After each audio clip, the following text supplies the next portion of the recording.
دیر پا فاسح انداز دیکھو بیان دا قرآن تفسیرا اللہ دی ایخے دے پا جبا عجیب تاثیرا دیر پا فاسح انداز دیکھو بیان دا قرآن تفسیرا اللہ دی ایخے دے پا جبا عجیب تاثیرا فائدہ دی عام و خاصتا رسی شملتا قربانا فائدہ دی عام و خاصتا رسی شملتا قربانا ابو یحییٰ الشیخ حمید الرحمن ابو یحییٰ الشیخ حمید الرحمن حمید الرحمن ابو حامد بنگشتا ډیر ډیر خدمتونه کوي. سورة علم نشرح ترتیب عثمانی 94 نمبر سورت ته او ترتیب نزولی چې ده 12 نمبر سورت ته. بسم الله الرحمن الرحیم. علم نشرح معنا ایا نمی وسپړلې علم نشرح ایا نمی وسپړلې لکه تعالی یا رسول الله صلی الله علیه وسلم صدرک سینستا ایا انشراح د صدر ستا من نو کړه معنا ادا ده بلکې کړه مې استفهام تقریری ده. انشراح د صدر چې وشي دا سینه داسې کولاوش د علم غټو غټو بحرونو جامع وګرځيږي بیا لکه الله تبارک وتعالى او قرآن عظیم الشان کی من يريد الله به خيرا چاله چې الله تبارک وتعالى د خیر اراده وکي يشرح له صدره دغه د سینه پرانیزي صدره د علم د غټو غټو بحرونو جامع بیا وګرځيږي. نو علم نشرح ایا نمی وسپړلې لکه تعالی را یا رسول الله صلی الله علیه وسلم صدرک سینستا بلکې سپړلې مې واستفهام تقریری ده. ووضعنا اخي ومونږ یعنی اوچت کړي ومونږ عن کستانا وزرک درون بارستا الذي غدرون بار انقض من اثقل چې کړي و انقض من چې کړي و اثقل یعنی درون کړي و ظهرک شاستا هغه درون بار مې درنه اوچت کو. باج علماء وایي چې مراد تینا دا دی یعنی کافرانو دوام کولو په کفر باندې. نبی اکرم صلی الله علیه وسلم باندې دا ډیر دروندو چې دا ولې نه مسلمان نه کیږي. نو ډلې ډلې ایمان وروړو دي کافرانو دغه لوی بوج مستانه ستا د وګونه مې اوچت کو الله ویا یا مراد د وزر نه خطایات دي یعنی وضعنا عنك وزرک خطایات ستا مې دا بوج مې لرې کو. یا قول مراد دریم قول دا مراد تینا گناهونه د امت دي دا در باندې درون چې دا زما امت گناهونه کوي دې سره بس کیږي نو هغه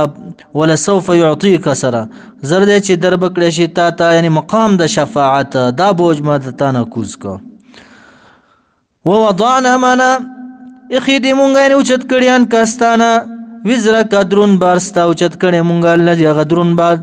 انقضا چې کګه کړي و ظهرک شاستا یعنی اثقل چې درون کړي و. ورفعنا اوچت کړي مونږ لکه تعالی یا رسول الله صلی الله علیه وسلم ذکرک قدرک شان ستا اوچت دا ستا شان اوچت کړي الله ورته ویا. رسول الله صلی الله علیه وسلم فرمای جبرئیل علیه السلام راغی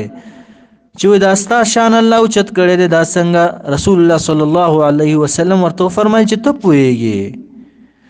ورته وی جبرئیل علیہ السلام وی رب لګلم ورته وای چې ستا شان مې د پدې طریقې سره اوچت کړي یا رسول الله صلی الله علیه وسلم. جبرئیل علیہ السلام ورته وی چې رب وی اذا ذکرت کله چې یادېږم ذکرت معي تمرا سره یادېږي لکه پازان کې اشهد ان لا اله الا الله و اشهد ان محمد رسول الله وی اقامت شو وغیرہ خطبو کې کلمه شو دا شان الله تبارک وتعالى ستا شان اوچت کړي دي. نو ورفعنا اوچت کړي مونږ لکه تعالی یا رسول الله صلی الله علیه وسلم صدرک ذکرک معنا قدرک قدر ستا شان ستا. فإن مع العسر یقینا سره د سختینا یسرا اسانی ده یعنی سختې پسې اسانی راځي. ان مع العسر یسرا یقینا سره د سختینا یسرا اسانی ده معنا ده یو سختې په مقابله دو ځل راځي یو سختې په مقابله کې دو اسانی ملاوي یو تکلیف دی په دنیا کې تیر کو د دې د بدله درکې الله تبارک وتعالى په دنیا کې بل جنت کې درجات درکې نو فإن مع العسر يسرا إن مع العسر يسرا سره د سختینه اسانی ده سره د سختینه اسانی ده الله ویا دوزل وی فإذا فرغت کله چې فارغ شیتو فانصب فتعب پس ځان ستړی کوه پس شي کې ځان ستړی کوه الہ العالمین عجیب شان ده دا درته نه ښایي چې پس شي کې ځان ستړی کوه اوس مفسرینو ته څه کار رایه د عبدالله ابن مسعود صاحب دا ده فإذا فرغت من الفرائض کله چې فارغ شي د فرایضونه فانصب في قيام الليل ځان ستړی که په قیام اللیل کې تهجدو کې یا نوافلو کې ځان ستړی که او حسن بصری رحمت الله تعالی علیه ویا فإذا فرغت من الجهاد کله چې فارغ شي ته د جهاد نه فانصب ځان ستړی که فی عبادت ربک په عبادت در خپل کله چې د جهاد نه فارغ شي خو اکثر مفسرین جمهور علما دا وایي ابن عباس صاحب ضحاک صاحب قتاده صاحب کلبی صاحب اکثر مفسرین وایي فإذا فرغت من الصلاة المكتوبة کله چې فارغ شي د فرض مانځنه او من مطلق الصلاة یا مطلق مونږ سنت شو نفل شو فتعب في الدعاء فانصب ځان ستړی که فتعب ځان ستړی که في الدعاء په دعا کې دعاګانې غواړه د الله وجیبو دعوت الداعی اذا دعانی الله وی دعا دا دعا کوونکی دعا قبلوما کلم چې دعا کوي د فرضونو بعد کوي د نفلونو بعد کوي د سنتونو بعد کوي ټیم نشته کوه دعاګانې غواړه استجب لكم الله وی زی قبل ولو الله نه غواړه کنه هر ټیم وإلى ربك رب الرام فرغب رغبت کوا یعنی عاجزی کوا زاریانی کوا رب التزاریانی کوا سورة التين ترتیب عثمانی 95 نمبر سورت ده ترتیب نزولی چی ده 28 نمبر سورت ده کلمات ده سورت چی ده سلور دیش ده حروفی یوصلو 50 ده بسم الله الرحمن الرحیم والتین قسم ده پینزر بانده الله والتین قسم ده پینزر بانده والزیتونی او قسم دی په زیتون باندې مراد د تین اکثر مفسرین بس هغه اکثرین بر واخلو عبد الله ابن عباس حسن بصری امام مجاهد اکرمه ابراهیم النخعی عطا ابن ابي رباح مقاتل زبداد جمهور علماء هو تینکم دا انذر دی الذي تاكلونه وغچتا سخريه په دې باندې الله قسم خوري او مراد د زیتون الذين اغه زیت دی اغه تیل دی يعصرون منه الزيت اغه زیتون چې غینه تاسو تیل وباسي اغه دی دا زیتون تیل چې ورته وي په دې باندې الله قسم کوي وتینی قسم دې په انذر باندې والزیتون او قسم دې په زیتون باندې وطور سنین او په غر مبارک باندې وطور سنین او په غر باندې نوم چې نومي طور سنین دې سنین په معنا د مبارک حسن په مبارک باندې راځي دا غر دی چې موسی علیه السلام الله تبارک وتعالى سره کلام کړو خبرې کړو وهذا البلد الامين قسم دی په دغه خاري مکی باندې الامین والا چې د امن نډک ده دغه خاریا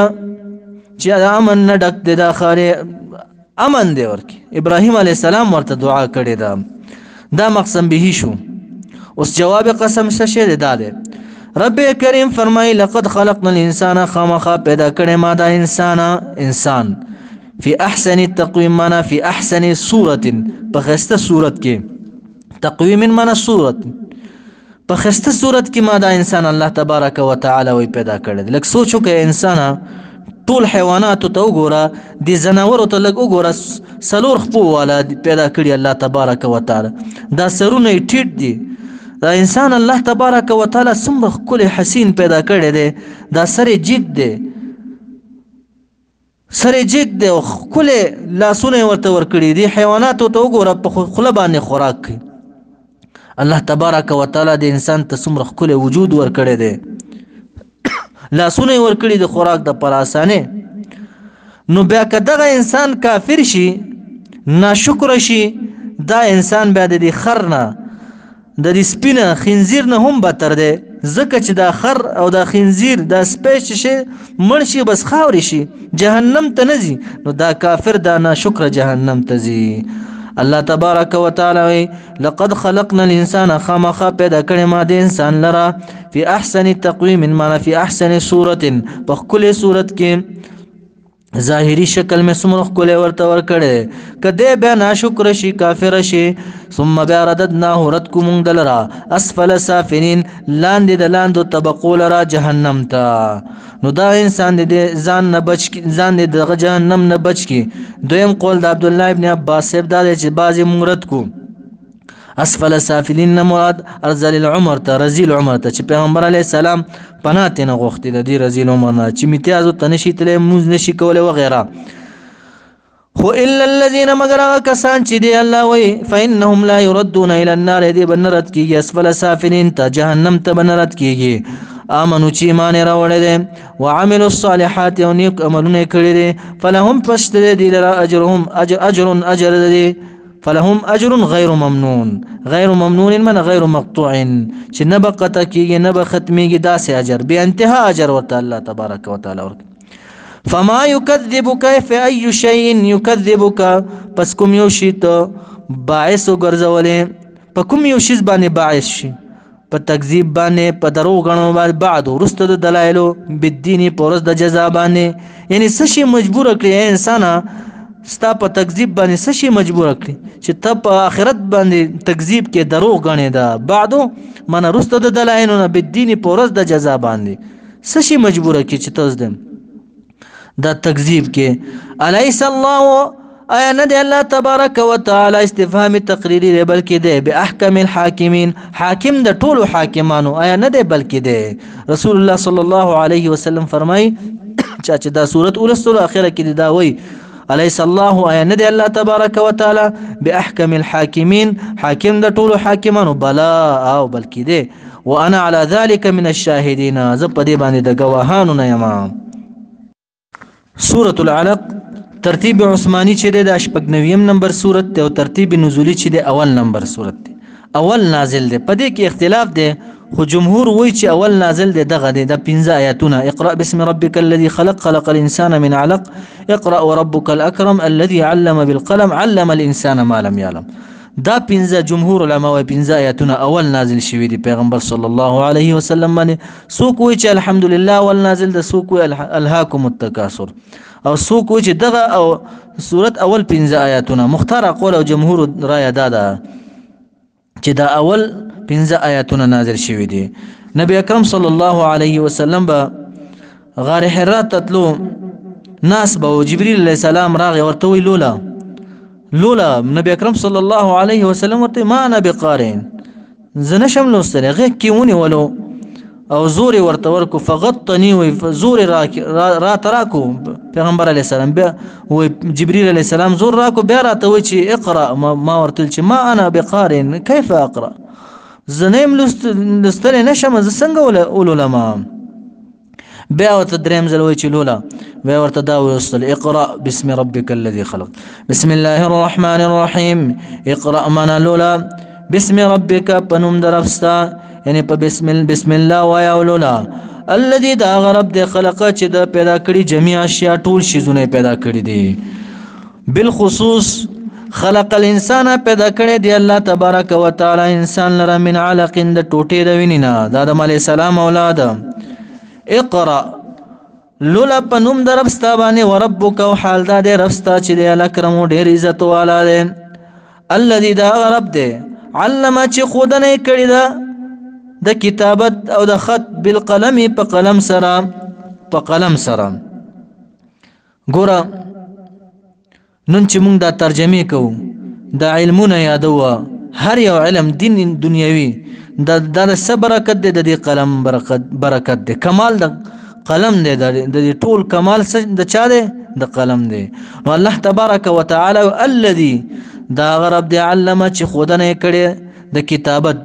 د خط د انسان ته بالقلم په قلم سره دا غزاد دی علم الانسان چې خودنه کړي انسان لرا ما دا سلم يعلم چې د علم نه پوهېدو مخکې هغه ورته خودلا کلا من حق خبره ده دي زنبات دا ابو جهل بارک نازل شوی دی نبی اکرم صلی الله علیه وسلم بمونس کولو د باندې ډیر بد لګیدو او دعوت به ورکولو اسلام طرف ته. نو د اراده وکړه چې دې ځل به خپل ملګری براغونډ کو او سره د نبی اکرم صلی الله علیه وسلم ته د تکلیف اراده وکړه. بیا منع شو. آیات راغی چې دا په څه باندې مس شوی دی، دا سرکشه په دې باندې چې دا مال ورسره دی، رب ته به رجوع نه کوي، دی رب ته به نه ورځي. که دی وایي چې زه به ملګري راغواړم او نبی اکرم صلی الله علیه وسلم ته تکلیف رسوم، نو زه به ونیسم دلره د مخې د ویښتانو نه. که دی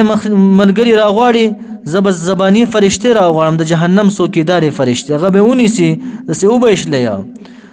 نو آیت راغی کلا معنا حقا، حق خبره ده. ان الانسان یقینا دا انسان چې ابو جهل لا يطغى خامخا تجاوز کوي، سرکشي کوي د حد نه. اراه الی ان راه زکه چې دی ګوري، هو کې اشاره نفسه، نفس په لره ګوري، استغنا مستغنی یعنی بی حاجته، دی وایي چې زما خو د چاته ضرورت نشته، بیا سرکشي کوي، حد نه تجاوز کوي. ان الى ربك یقینا نفس تعالی رجع، رجوع استادا یا د عام خلق رجوع ده. ارایت چې دلته راځي مخاطب د تعجب د پاره، او دا تکرار چې راځي تاکید د پاره. ارایت بار بار راځي تاکیدا. ارایت یا ندی کتلی ته الذي هغه شخص لرا چې ابو جهل دی، ینها چې من کوي عبدن بنده لرا نبی اکرم صلی الله علیه وسلم لرا، اذا صلى کله چې مونځ کوي، مراد تن ابو جهل دایمه کوي. ارایت یا ندی کتلی ته ان کان کچریوی دا بنده زمان لاوي علی الهدى په هدایت باندې، بیا من کوي دا ابو جهل کچری هدایت باندې، او امر یا امر کوي بالتقوى په تقوا باندې. نو علم یعلم بان الله یرا، دی نه پوهیږي چې ګوري دلره، یراه ګوري دی ابو جهل لره الله تبارک وتعالى. ارایت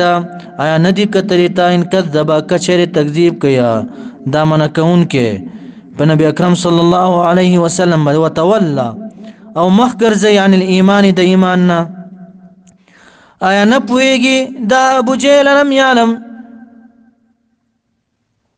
بان الله یرا، آیا نه پوهیږي دا ابو جهل چې بان الله یرا یقینا الله تبارک وتعالى یراه ګوري دلره، بلکې خپویږي خو زد نیولې عناد دې کی. کلا منا حق خبر ده، لئن لم ينتهي کچره من نشو دا ابو جهل د تکالیف د نبی اکرم صلی الله علیه وسلم نا، لنسفعا الى ناخذن خامخابونی سمون دلره په سخت نیولو سره بالناصیه منا د تندی د ویختانو نه، ناسیه مخی ویختانو نه د تندی، داسی ناسیتن لیت ناسیتن چی ناسیه ده کاذبتن کاذب ده. ناسیه خو کاذب نشی کېدلی کنه، صاحبها کاذبنو چې صاحب کاذب ده ابو جهل، خاطئ امانا خطا کار ده، صاحب ده خطا کار ده.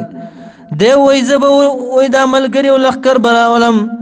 جواب فلیدو پس ودی بلی دا ابو جهل، نادی امانا هم مجلس خپل ملګری خپلا.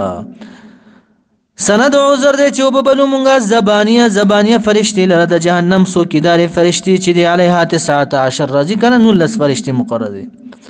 کلا هرگز د سینه د لیس کما یقولو، د سینه د لکه څنګه چې ابو جهل وایي چې مونږ پرېږدنه، لا تطعه اطاعت مکو یا رسول الله صلی الله علیه وسلم، مپرېږده مونځه فی ترک الصلات د دې په وینا باندې، مونځ مپرېږده، وسجد سجده کوه، واقترب نزدې کوه ځان خپل لره خپل ته په سجدو باندې. نو نبی اکرم صلی الله علیه وسلم غوندې شخصیت ته مشو چې وسجد واقترب، سجده کوه ځان نزدې کوه په دې سجدو باندې الله ته. نو عام امتیانو تاسو هم سجده ولګوئ، نو سجده لازمه شو. دیر پا فاسح انداز دیکھنو بیان دا قرآن تفسیرا، اللہ دی ایخے دے پا جبا عجیبا تاثیرا. دیر پا فاسح انداز دیکھنو بیان دا قرآن تفسیرا، اللہ دی ایخے دے پا جبا عجیبا تاثیرا. فائدہ دی عام و خاص ترسی شملتا قربانا فائدہ دی عام و خاص ترسی شملتا قربانا ابو یحییٰ الشیخ حمید الرحمن ابو یحییٰ الشیخ حمید الرحمن حمید الرحمن ابو حامد بنگشتا ډیر ډیر خدمتونه کوي